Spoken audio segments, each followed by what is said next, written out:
Good morning, Hardin. It's good to be here with y'all for another Tuesday talk. This morning, we're going to be discussing the attribute of Christ, that being that He is the giver of life and life abundant.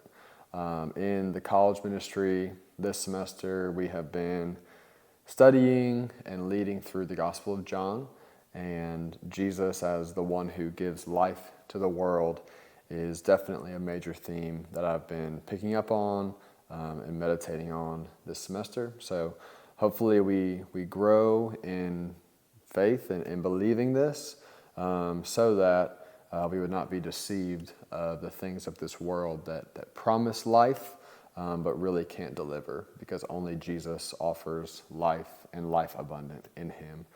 So we read in the first verse of John's Gospel in chapter 1, "In the beginning was the Word, and the Word was with God, and the Word was God.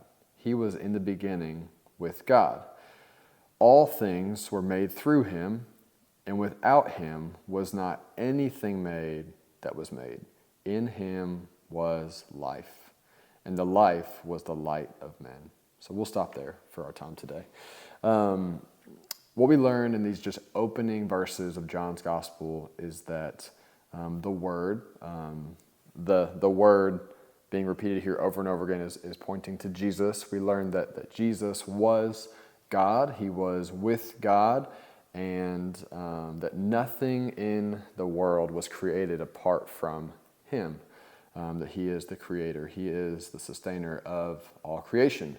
But we also learned that in Him, specifically in this passage, we're ultimately going to get to what John is going to tell us, that the Word, that Jesus is becoming flesh and He's going to dwell among us. We learn of Jesus in this context that, verse 4, that in Him was life.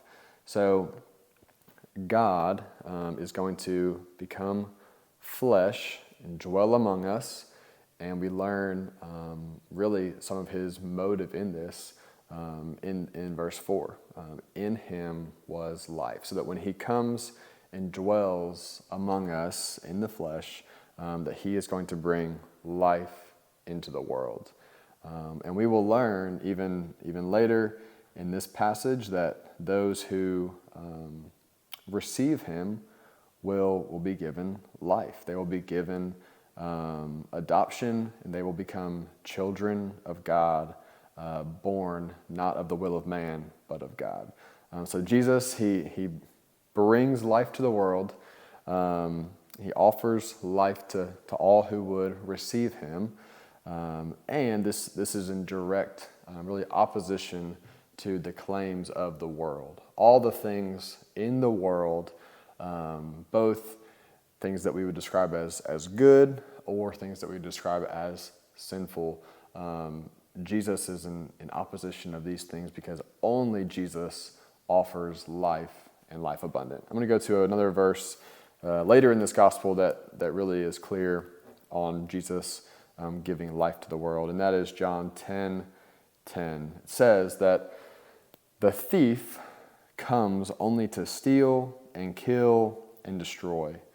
I came that they may have life and have it abundantly. So, again, Jesus, the Word, He's coming in John's Gospel. He's coming to dwell among mankind, and He's bringing life. And Jesus later in this Gospel is going to say that everything else in the world, think of the good things that we are tempted to make idols, and think of the sinful things that we are tempted to partake in. All of these things Jesus would describe in verse 10 as a thief that comes only to steal and kill and destroy. To steal and kill and destroy our life, our joy in life, our worship in life, our relationship with the Lord that leads to eternal life. But in comparison, we know that Jesus says, I came, here in verse 10 of chapter 10, I came that they may have life and have it abundantly. So this abundant life, this full life, this life of joy. Doesn't mean that it will be always easy, doesn't mean that it will be without difficulties in this world, without challenges, but this life that Jesus describes as an abundant life is found only in Jesus Christ.